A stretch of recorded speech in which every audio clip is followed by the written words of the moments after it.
What's up, Blizzard Nation? Welcome back to Strictly Blizzness, episode 164, presented by Edge VR Arcade, who you will see Friday night.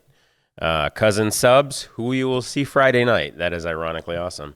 And our friends at Creative Edge. I don't know if you'll see them Friday night. No, they're gone. They won't be here. But we love Sean, and he will be there, and you're going to want to check out all the cool stuff he's bringing, and we'll get into that.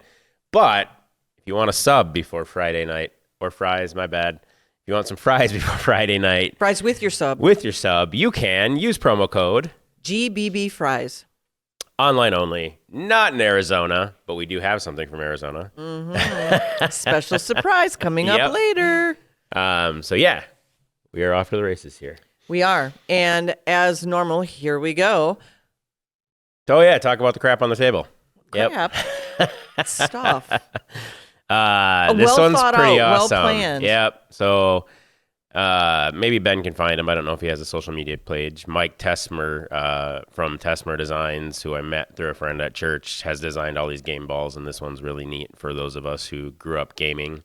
It's a pixelated version of Bruiser. This one's really awesome. So pixelated Bruiser, iconic Mario pipes at the end here.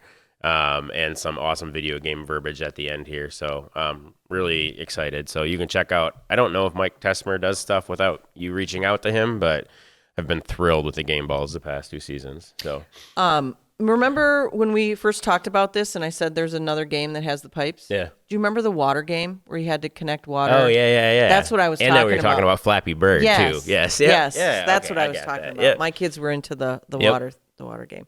Anyway, let's do a little recap of our game that we just had on Sunday. Unfortunately, it didn't turn out the way that we wanted to in the end, but it was a very competitive game.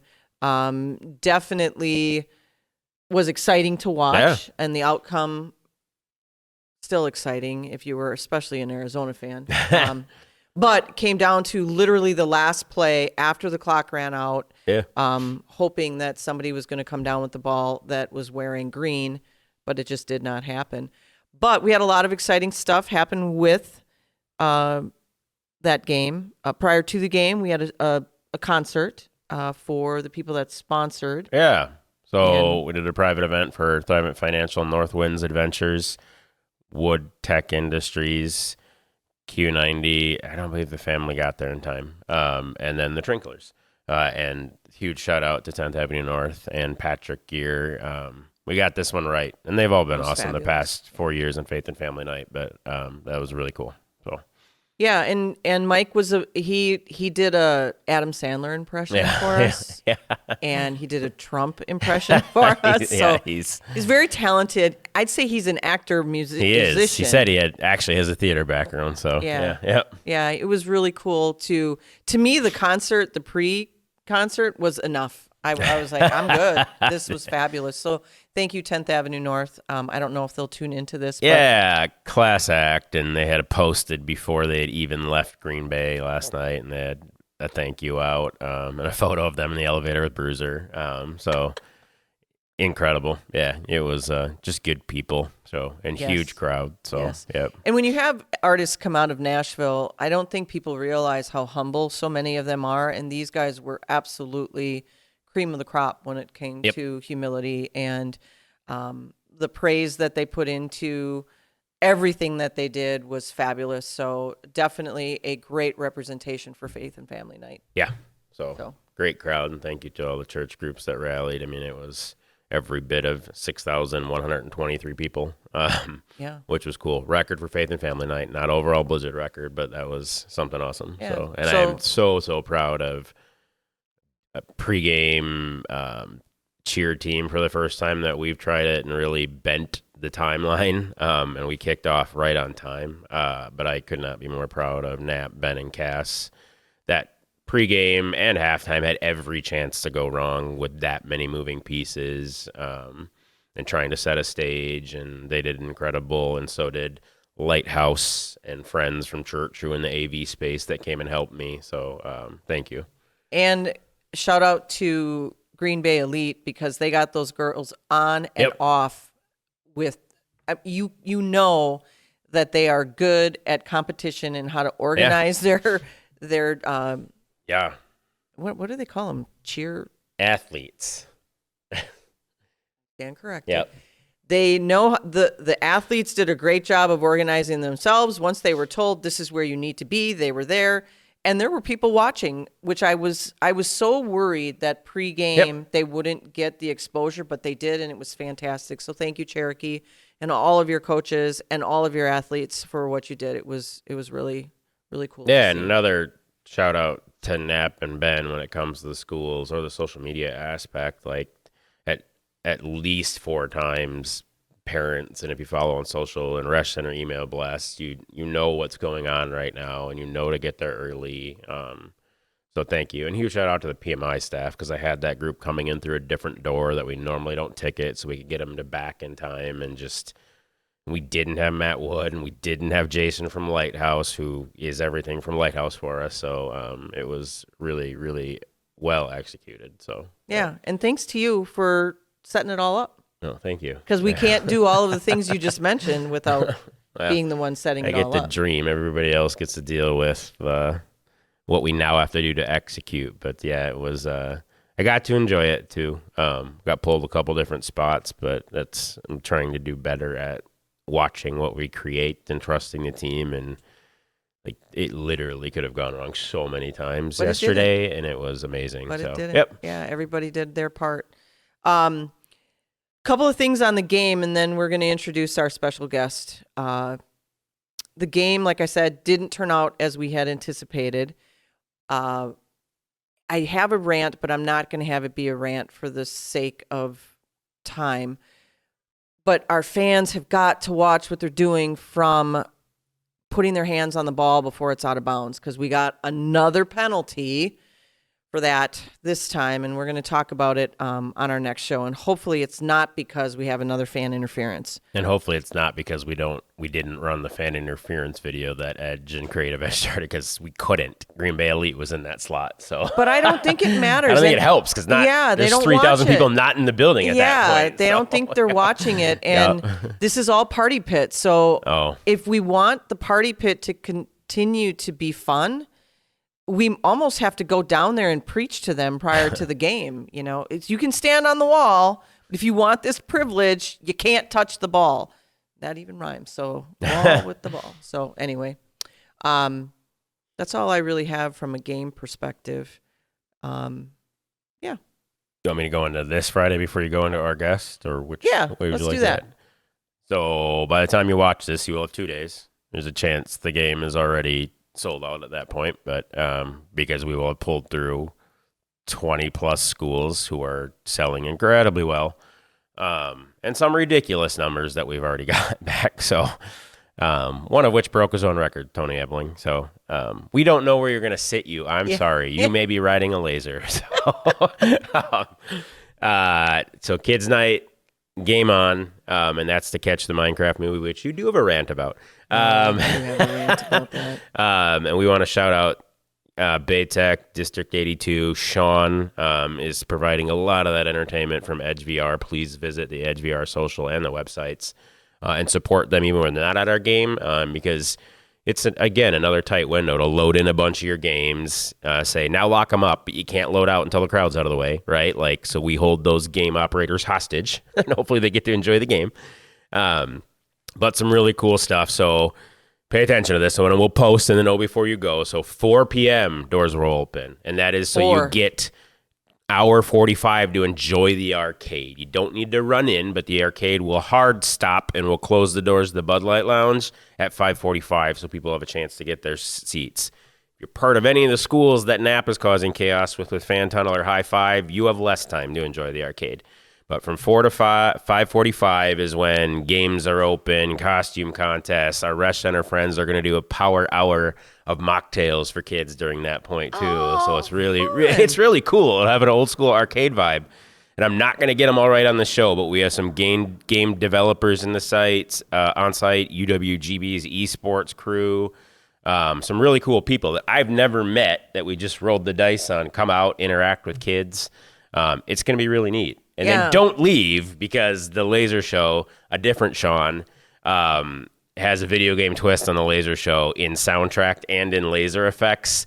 And we're going to drop the field goal post like we used to do on Faith and Fellowship night. So he's going to have full run of the field. It will be the best laser show we've run yet. So, excellent. Yep. So stick around for the laser show. That's why we have the 6 o'clock start. Yep. So that the game is over well before 10 o'clock. Yep. Now the laser show won't, that should go We'll still be close to 10 o'clock, but done time. yeah. Yes. So come early. So get the kids out of school and come to the arena for 4 p.m.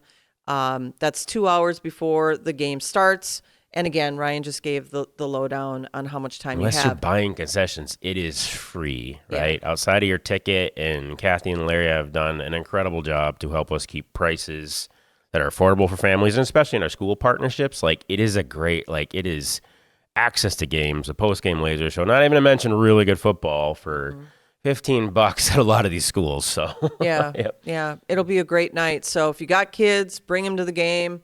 And be courteous to other kids. Don't hog the games. You don't need to play. Yeah. You don't need to play 15 to beat your high score. Just play one. Or and Sean move will on. push you off an elevator in VR if you're on too long, and I will tell him to do it. So Awesome. All right. You won't recognize me at the game. this is awesome. I don't know, which is not uncommon for this show, actually. No idea what's going on over there. Yeah. That's part of why I love what we do. Yeah. So I'm a little nervous about doing it, but I am going to do it and just see if people know who I am.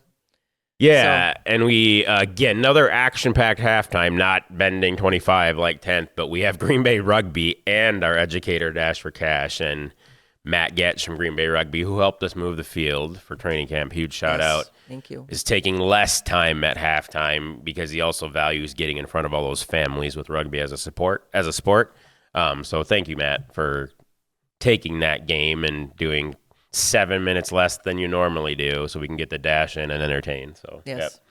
And that's always a fun thing to watch. It really is. So teachers are more vicious than you sports people. So yeah, They are.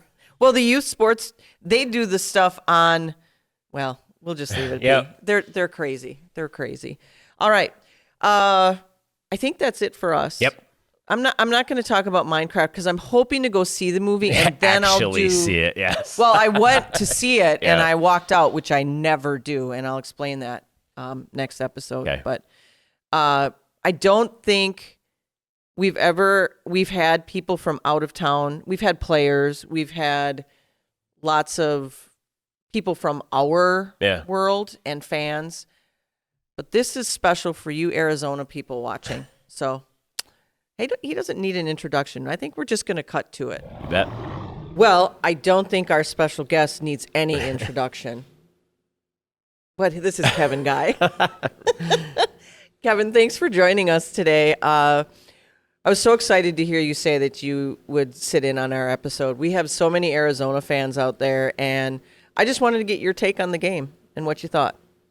Well, I thought Corey had them ready to play, and every time we've been up here, we've played a very close game. So, you give credit to you guys. It was, the fan base showed up last night. When we were warming up, I was looking at some of the bodies of Green Bay players. I was like, about to be in a fight here tonight. It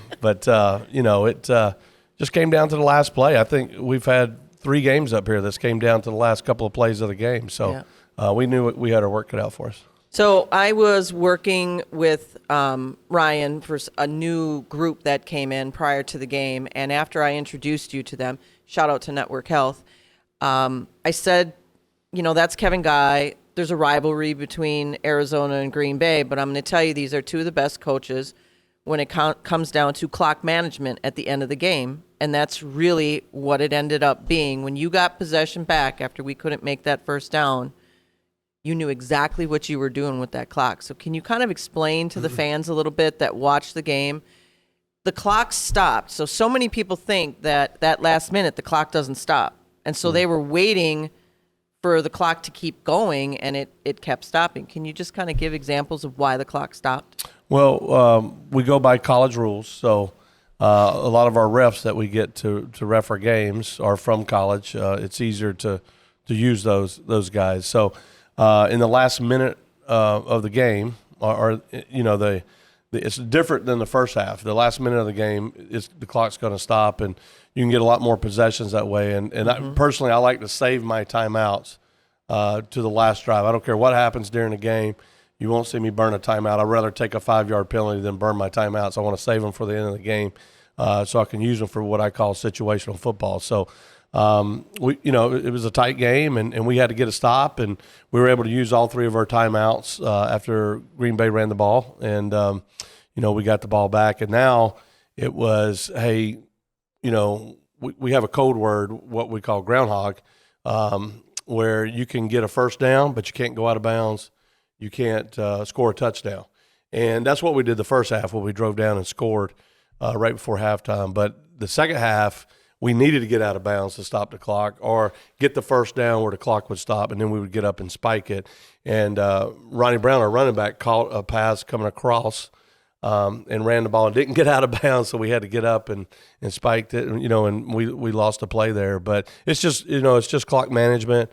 It started – for me back in the Arena Football League, clock management was big because those teams was a lot of parity, and you had to be really good at the clock management. And we have a lot of parity now in the IFL, so clock management is huge. Yeah. So we did get, with 3 seconds left on the clock, we actually had – were you a little nervous when you saw that Hail Mary going down the field? I was. I was like, it's Faith and Family Night. I hope everybody's praying. And really, if we wouldn't have been in the corner there, I think we would have had a better shot if we were a little away from the wall. But all 4 of those guys went up, and I thought, oh, please, not Kevin. Don't have one of the Rattlers come down with it. But I know. When I saw you, I told the DBs they're throwing to your big receiver. I was like, he's going to go up and try to get one at the highest point there. But, our DBs, got up and the ball got batted around. And if you look at the film, one of the Green Bay receivers kind of fell behind, and he just barely missed it. And you guys had a shot.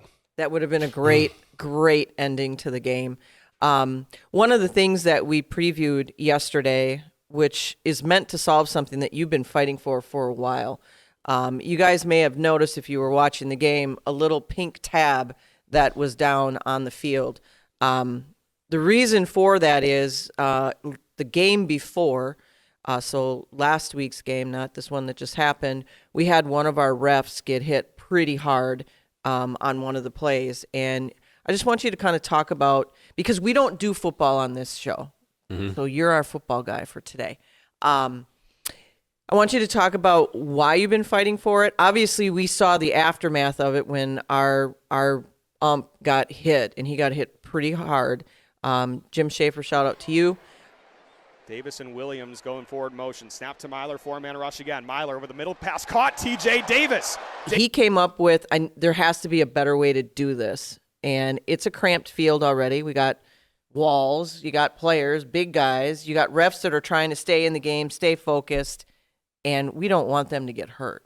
Sure. So I guess explain the premise of what Jim came up with, and you embraced it as well. I saw you and Corey talking about it before the game. Mm-hmm. I know the color's not what we might have chosen, a pink on our field, but we couldn't make it yellow because it would look like a flag. Couldn't make it red because it would look like a flag.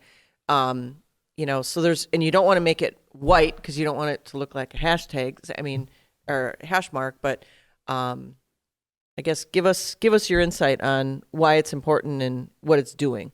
Well, it's a safety issue, safety for the refs and safety for our players. And, when you build a route tree on an offense, you're across America, and, all route trees usually run, your 3-step is around 5-6 yards. Your mid-range is around 10 to 12 yards, and then your deeper routes are 16 and beyond. And, that ref sits right at 5 yards where the linebacker is. So when you're running those shallow crossing routes, for years they were calling umpire pick, and I don't think a lot of teams were even trying to use the umpire as a pick. The refs saw it that way, but the coaches didn't, because we were just, running the route tree and how our plays were designed. And but I thought it was a good move. It was something that we've been trying to figure out mechanically with the refs on how it could be done, and it's amazing once one gets hit how quick we can figure that out. So, That's so true. But yeah, so they experimented with our game yesterday, and they called during the week and was trying to explain it to me over the phone, and I was like, hey, I'll just figure it out when we get to the stadium. But I thought it was a good move, and I thought yesterday they were out of the way. And the field's only 28 yards wide.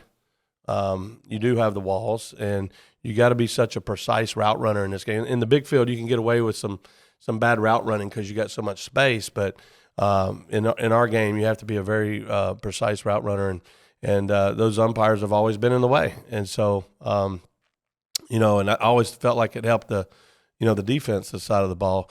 So I was glad to see it. That they decided to do this, and I thought it went well. Commissioner texted me last night and asked my opinion.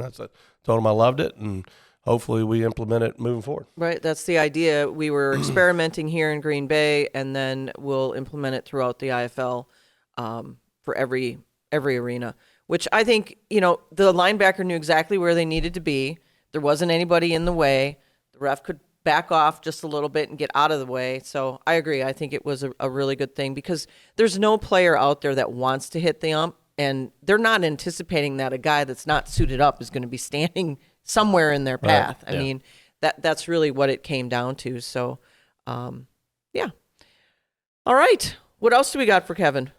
I have a question because you're an offensive guy at your core, correct? Are you? Yes. I'm both. Okay. I know you do both, but I've clearly always he thought of does you one of both. the offensive minds in the league. So if that's your possession, why we try and punch it in there at the end? So you're down 3. So thanks to the deuce and Mevis hitting 2 earlier in the game, my thought was take the 3 and maybe he makes another 2, and you got to come up with 8. But what do you do if that's your possession? I've seen you punch it in over the years, so is that the call? Like, if that was yours, If it was you're the reversed. Blizzard, Yeah, if it was and the other you're way up around. 3. No, Yeah. I certainly. There's no book on what's right or wrong Yep. in those situations. It's all about execution, and every one of these plays are designed to work. The players have to go out and execute, and I really thought. Kathy was sitting on the front row, right where I was standing at that time, and I was like, "You guys got us," because I told her, I said, we're bees to honey in this situation. Yep. Because I for sure thought y'all were going to play action us, and Yeah, we were going to play the run. We were 100% going to play the run, and you guys ran it, and Merriweather, came in and made a good tackle. We were undisciplined the whole game. We had a lot of penalties. We got a lot of new guys. We turned over about 80% of our roster. Yeah. That's the business model of this league, and and we don't have preseason games. So those first 3-4 games of the season are like preseason games. You're working through them, but at the end of the day, there's probably 3 or 4 ways you could have played it. Yep. And if you got the first down, the game was over. Yes. Right. Yep. So, Right. you could have kicked the field goal there. You could have went for the touchdown, passing the ball. There were so many different scenarios, and we just really felt like your running back had a good night. Yeah. And we felt like Green Bay, we felt like the coaches were going to go to him again, or either put it on the quarterback. And we had tackled. They tried to quarterback a couple of times, and you probably heard me getting on my defensive end because he was supposed to go right to the quarterback, and he got there late on the first down. So, but it's situational football, and we had 3 timeouts. And now if Corey would have decided to throw it, we would have saved a timeout. So that was probably what he was thinking too. You know what I mean? So we would have had a timeout to use on the way back down as an offense. So, again, there was many ways you could have played it, and it just worked in our favor. And sometimes you get the breaks. No, the only thing I had was thank you. This is cool, and I got a chance to catch you before the game, and I think it's for 90 minutes we're supposed to beat up on each other, but if we don't do stuff like this, the IFL doesn't grow. So this is pretty cool that you take time to do this. And my daughter got to say hi to you on Saturday night, so it was really cool. So tennis player, yeah. So I wanted to thank you. This is neat, and I think this is why the IFL continues to grow. Yeah, so. well, thank you guys for having me. I've been excited. I'm a fan of the show. I watch it when I see it, and I'm always waiting to see if y'all slip up and say something I need to hear. Yeah, we Todd's try. like, what did you talk about? Don't air it. Yeah, we can't talk about that yet. Yeah. But I think that, the IFL is growing. I think we're making a lot of good decisions on the business side, and we're taking advantage of our business model, continuing to build it, and we've created a lot of parity. I think it's great for the players. It's an opportunity league for these guys to come in and try to extend their careers, and I love our partners as owners. They're really fun to work with. So we got a lot of good things going for the IFL. And I need to tell you that we did not tell Kevin to wear his Strictly shirt that has the Rattlers on it. Nice. Well, we're traveling. Yes, when I leave here, I'm going to the airport. So when we travel, we look like a team. So Good. awesome. That's great. Well, thanks, Kevin, for being a part of this. Appreciate absolutely. it. Yeah. I Travel appreciate safe. you guys. Thank you. Good luck the rest of the year. Thanks. We'll see you in Phoenix. Yes, you will. Yes, you will. Well, it's a pretty awesome, action-packed episode, which is a great way to define the first two games and third one here coming. I don't know if your entire time, and again, at the risk of sounding like a broken record, shouting out to staff that we've had two approaching a third home game with 6,000 people at the Resch in 2 weeks, 15-day span. Yeah. So shout out to our fans and our staff, because they will all get a break before the draft invades. Yes, and it's because they have been pushing it, and I appreciate them so much. So yeah, thank you to all of you guys as well as fans. It's been great to see you. I have another fan to show with their sign. awesome. And this one is, I'll say, kind of family adjacent. This is little Harper, and she has her sign out there. That's awesome. Yeah. I got yelled at by my daughter because apparently she made the camera too and said "Go Blizz," and of course had my name on it, like an idiot. Way to go. Yep. You're not an idiot, kiddo. Sorry. The father Yes. was calling himself that. So, all right. Well, I think that was an action-packed episode. Yeah, and we'll thank one more, and then we'll get out of here. So Sean behind the camera, who you guys don't get to see often, there'll be a lot He's of edits waving. this He's doing episode. this. Comes in early to accommodate with Kevin from Arizona, and on top of, I know what this week's going to entail in running his business as the 2 arcades, because you can go check it out in Appleton now, and setting up for on Friday to entertain you guys, and that's going to be a pretty special experience, Sean. We appreciate you, and thank you for accommodating Strictly. And please, for your next birthday party, and especially when the Blizzard's not in season, check out Edge VR, check out the summer camps. Incredible organization, and I always appreciate people who work as hard as I do, and he busts his butt. So Yeah, and I would attribute it to being close to a Blizzard game. Once you come, you're hooked. yep, Come and do the VR, and you will be hooked. indeed. Yeah. Okay, We don't got what else you got. Should we hit him with it? let's hit him with it. Go, Go Blizz.